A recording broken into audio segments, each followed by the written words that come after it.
Now entering Metal Injection's Squared Circle Pit, we have a WWE legend. We have a noted metalhead, Paul Triple H Levesque. Thank you so much for hanging out here on Metal Injection. And NXT War Games is this Sunday. And I have to say, I did not a double, like a triple take when the first promo started airing, and it's Black Sabbath's legendary track War Pigs. How did you make this happen? Yeah, look, you went crazy for it, so did I. I couldn't wait for that first promo spot to hit. And look, it doesn't get any more iconic than Sabbath and War Pigs. And when you're talking about War Games, like in my mind, to me, all this stuff with music and the connection to WWE and NXT and all of it, it's about a feel and an aura and just that kind of the impact that the music makes to creating the characters and the shows themselves are characters. So to me, when I would think about War Games, I would think about that song and War Pigs, and there could be no greater track to use to promote it and make you feel that energy. And, you know, we have a thing here we do called NXT Loud, but WWE in general, Neil Lowy, our guy that does the music, is sort of kind of has connections with everybody. And we've worked with everybody from, you know, you name it, on pop to country to rap to metal to everything in between, from Metallica all the way through. And this was something that we've had a relationship with Ozzy that goes back to WrestleMania 2. And sort of we reached out to Sabbath and spoke to them, and then Sharon and Ozzy helped us kind of, you know, grease the skids a little bit and get to a place where we could get the deal done. And believe me, when Neil called me up and said, I just secured War Pigs for you, there was nobody happier. Yeah, that's awesome. And you know, you mentioned Ozzy goes back to WrestleMania 2. He's been on Raw as a GM, and you've interacted with him on screen. What are the two of them like behind the scenes? That's been great for me. Growing up, you know, like Ozzy was just musically for me in that time frame that I grew up in. And you talk about the Metallicas and Maiden and Ozzy and just all of that, right? So I was a massive Ozzy fan. And then I think it was around 2000, maybe 2001 or so, WWE was going to co-promote Ozfest that year. And it was kind of, I'd met Ozzy before, but this was the first time. We used to own a restaurant in Times Square called The World, the company did, and we did a big promotional press event right at the height of the Osbournes show. So it was Sharon and Jack and the whole family, and Kelly and Ozzy, and I did media all day from morning till late afternoon with Ozzy while the family did other stuff. We did a press event together, and then Ozzy and I did press together all day and just kind of hit it off and had a friendship over the years, and it's been great. And they're amazing to work with. And, you know, it's funny because Ozzy at that time was the height of the Osbournes, and so he was really playing up the sort of Ozzy, the dad, the lovable, sort of forgetful, like the comic relief kind of guy. Yeah, kind of character. And once we got rolling, we were, I don't know, I think we were about 10 minutes into the first bit of the one-on-one press stuff with me and him, and I was like, he is just completely full of it. And then, you know, and like, yeah, he has the best comic timing. Yeah, it's incredible. Like, it's like Benny Hill level comic timing, I feel. Oh my God. And that's the thing, but he does it so dry that it's the British thing, right? But it's so dry, and I think people believe it's real. But yeah, I mean, we're going through it, and, you know, I'm watching him do the same skits and routines every sort of media outlet we go to, and I'm thinking like, oh my God, the whole thing's like just this big comedy act for him. It's phenomenal. And then, you know, then once I got to know him and Sharon a little bit, and, you know, over the years, just they've crisscrossed our events and we've crisscrossed theirs, and any way that we can help promote each other. So it's been a great relationship. And, you know, we were trying to do something together right before COVID hit in a big way. And then we're talking about doing something hopefully this coming year. So it's always a great relationship. I love them. That's cool. Yeah, of course. Yeah, the album. And, this podcast is about the intersection of pro wrestling and heavy metal because, I run a heavy metal website. And I feel like I've had other pro wrestlers on, like Seth Rollins and metalheads. And when I would ask who's the most metal wrestler, your name is right at the top of the list. And, I do want to say, as someone who covers heavy metal, and much like pro wrestling, perhaps in the more mainstream sense, I feel like heavy metal doesn't get its due, and it kind of gets a bad rap and it's misunderstood. Yeah. There's not too many outlets in the mainstream that really actively promote heavy metal, like promote these young artists.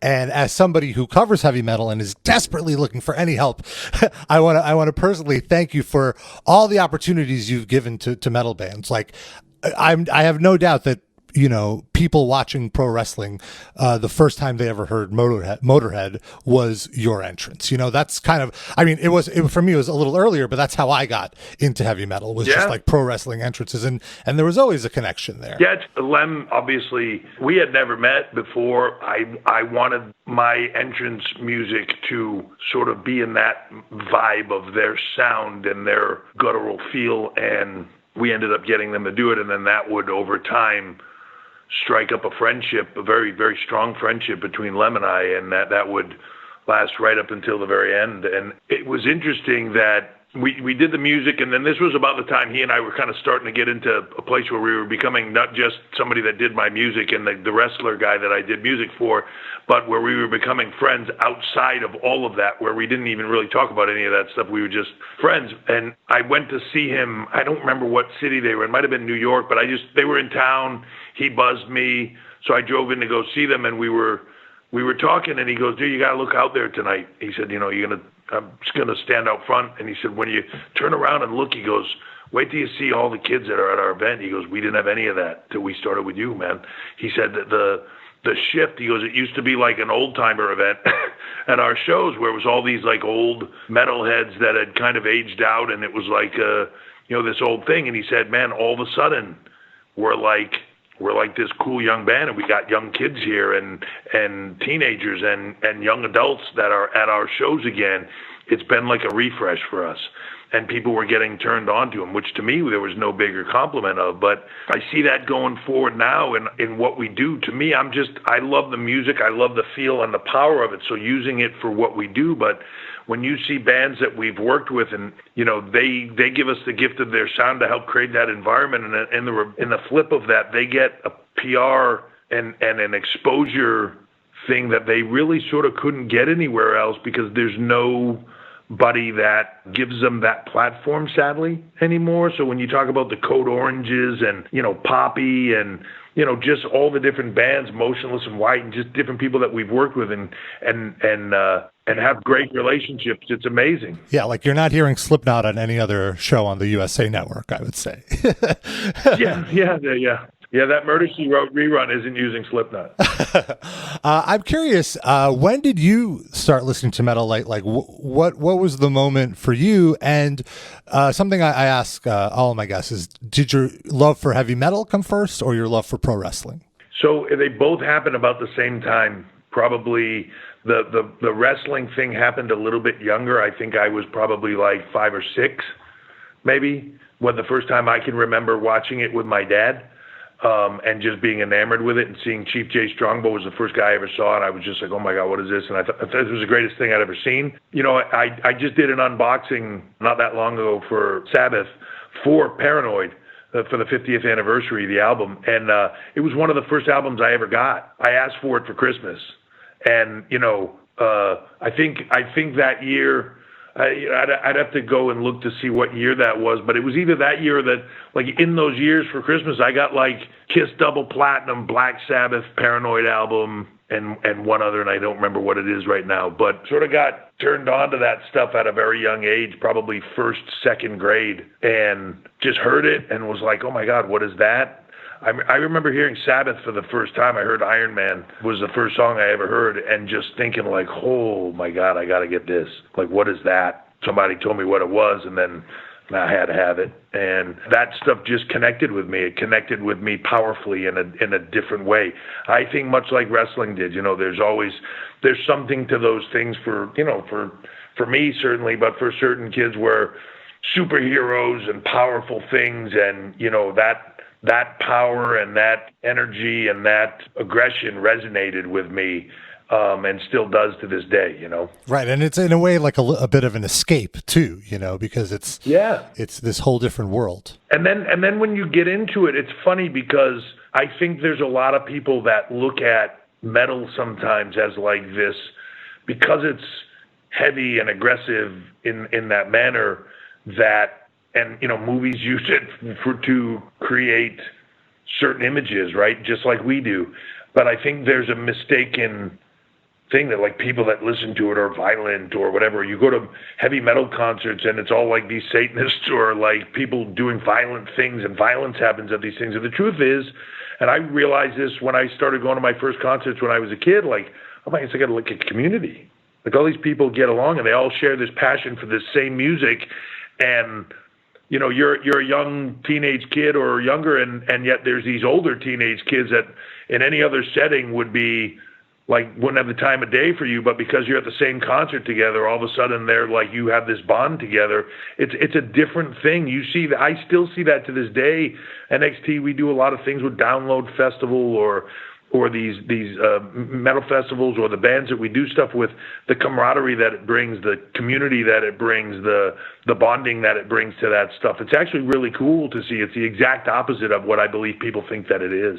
I'm really happy you said that, because I absolutely agree with you, like 100%. And it is a sense of community. And I think there is that connection with pro wrestling where, like, if you're walking down the street, it's not that often that you're going to see somebody with a Metallica shirt or an Iron Maiden shirt and you kind of like give them the horns or whatever. And I feel the same thing would be, if you're walking down the street and you see a Finn Balor shirt or Undisputed Era shirt, it's like, oh, this guy knows what's up. Like we immediately have this connection. Yeah, there's a community there and an unspoken thing there where, I often think it's like, if you ride motorcycles, where everybody that rides by, if you're on a motorcycle and somebody else rides by on a motorcycle, there's this unspoken thing where you just kind of wave at each other, right? I feel like it's the same in the industry, like with metal. Like if you see somebody with something metal on, it connects you to them. If you see somebody with something on that's WWE or a superstar that you resonate with, it's a connection to them. It's just a cool community thing.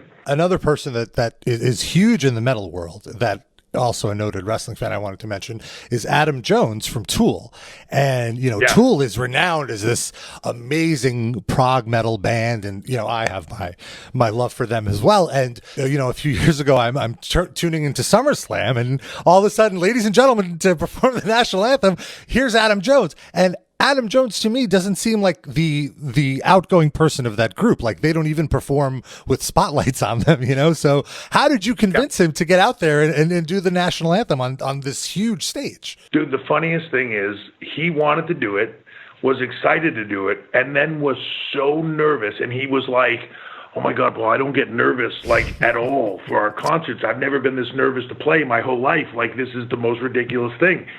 It's just how he is. He is the most honest. He's a great friend of mine. I'll tell you a funny story. He was at my 50th birthday party.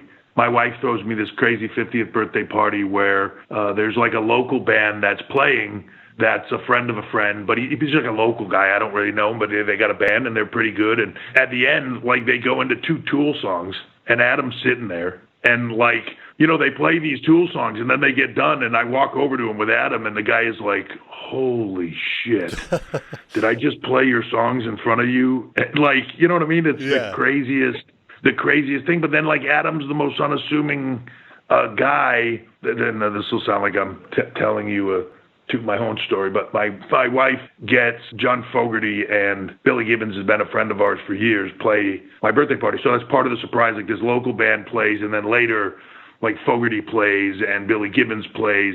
Adam was like a little kid. He videotaped the whole thing on his phone, like, just recorded the whole thing, and was like, he just kept looking at me going, dude, these guys are like icons, man.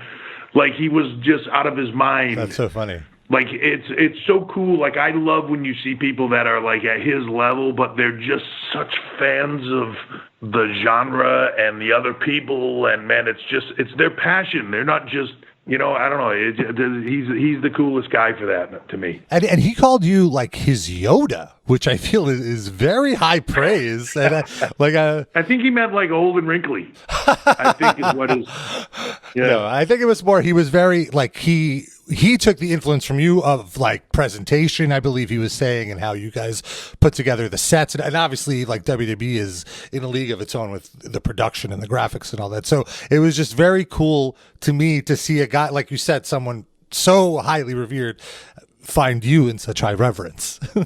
Yeah, well, I'm thrilled that he thinks that, but he's just a great dude. I love him. And I know he's a huge wrestling fan, and I've seen him oh my God. in the crowds of shows. So much so. Yeah, so much so. He's massive, yeah. And I was curious, he goes to these indie shows, because I've seen him on these videos of these indie shows.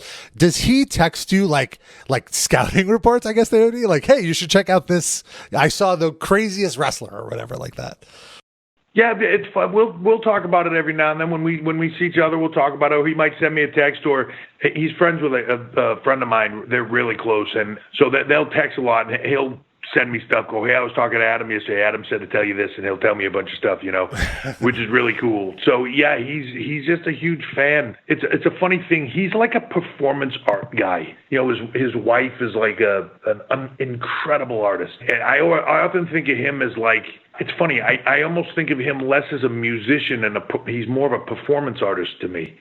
The music right. is how he does it, but I think that's the connection. Like he sees wrestling as this like crazy performance art, and the stages, and it's everything with him is about the image. It's the overall impact. It's not just the song. It's the aura and the vibe and everything. Yeah. It's how that song makes you feel, but it's then the artwork that came with the song, and it's the packaging, and it's when you come to see the song, here's what happens on the stage. It's this all-encompassing, experience, all of it. And in a way, that's sort of what we do, so I think that's the connection point, man. He's a performance artist. That's so cool to hear you say that. And my time is running out, so I just have two things I want to talk about. Like, what I wanted to say is what I love that you're doing with NXT by differentiating it from WWE's Raw and SmackDown, let's say, is it's almost as if WWE is like, let's say, American Idol, and NXT, the aura and the vibe is more like Headbangers Ball. And I really love that edge. Even like the graphics and even like bringing back cool stuff like Halloween Havoc. Like I really love the metal vibe to it. Yeah, I feel like sometimes, like in a way, Raw and SmackDown are like pop music, right? They're the most popular, the most exposure, the biggest swath of like mainstream everything that you can see. Like, right? Like I might not be the biggest fan of the genre of music, but I would go to one of those concerts and go like, oh, that was great. Like what a performance. And the whole thing of it was just phenomenal. Not my cup of tea musically, but man, it was incredible. And I think from a pop music standpoint, that's what Raw and SmackDown are to me. They're pop music. That excitement, the fun, the energy, all those things, and they connect to everybody, and everybody can enjoy them. And then there's the sort of NXT's a little bit more of its own like niche of the metal and the harder edged and the just more aggressive. And it's not that the product is necessarily any different in its execution. It's the presentation of such. And it's just different. And I think, in some ways they all have to have a little bit of that difference, the brands, to incorporate their own feel, so that they're not all the same. And I'm very much looking forward to War Games. It was one of my favorite shows growing up, so very cool to see it come back. As we wind down, my last question is, I'm just very curious. I know Vince is a very big AC/DC fan. What other music does Vince McMahon listen to? What do you catch him listening to when you pop into the house or into his office or whatever? Well, he's I think more sort of a classic rock kind of guy. AC/DC is obviously the big thing for him, but the Stones, Bob Seger, Like, those are things that I think really resonate with him. When we're all together in the summertime and stuff, I put on classic rock, but he's also like a huge Motown guy and loves that kind of fun, exciting, fast-paced, like Motown stuff. He loves that. But that's his vibe. But like AC/DC, yeah, that's it for him. We've gone to concerts over the years and stuff, and it's fun to see the stuff that resonates with him. But again, he's a big performance art kind of guy himself, in that, like, he loves the music, but to him it's the experience and all that, and he loves a lot of the variety. So if somebody gives you like a great show, like, years ago, all of us going to Kid Rock, or he loves ZZ Top, all that stuff where they can give you that performance, as well as not just the music resonates, but the performance is big too. He loves that. That's funny. It's essentially kind of the same with wrestling. Like, it's not necessarily, to not to get too inside, but the work rate, but it's like the energy and the vibe, and like, is he giving me this energy that I connect with, kind of thing, as opposed to, is he technically doing the playing to par or whatever. Yeah. Look, there's I would say this all the time years ago. It's like, Hogan was never the most technically sound guy, but you could make the argument that he's the biggest star, one of the biggest stars certainly ever in the history of the business, right? So it's not about being the most technically sound, right? Like, even with like a ZZ Top or AC/DC, it's like the same. It's very, it's kind of like, it's a very Hulk Hogan-esque approach to music, kind of. Yeah, it's same three chords, but it's magic every time, right? Right. Yeah. Awesome. It's been great talking to you about this stuff. Like, you have been on my bucket list of guests for this show. I'm such a huge lifetime fan of WWE. Thank you so much for taking the time to do this, and good luck with this Sunday's War Games. It's on the WWE Network, NXT War Games, 2 great War Games matches. Triple H, thank you so much. Thank you very much. I appreciate the time.